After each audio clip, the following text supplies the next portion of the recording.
بسم اللہ الرحمن الرحیم۔ شر سے بچنے کی دعا۔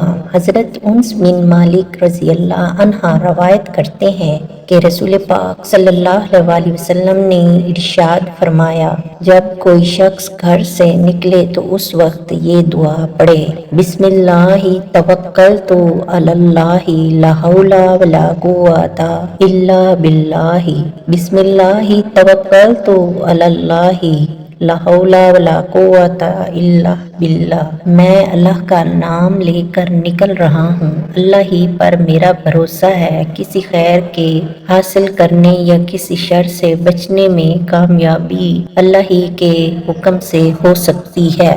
اس وقت اس سے کہا جاتا ہے، یعنی فرشتے کہتے ہیں تمہارے کام بنا دیے گئے ہیں اور تمہاری ہر شر سے حفاظت کی گئی ہے، شیطان نامراد ہو کر اس سے دور ہو جاتا ہے۔ اللہ تعالی ہم سب کی شیطان نامراد سے حفاظت کرے اور اللہ تعالی ہم سب کو اپنی حفظ و امان میں رکھے۔ دعاؤں میں یاد رکھیے گا، اللہ تعالیٰ آپ کا اور میرا نگہبان ہو۔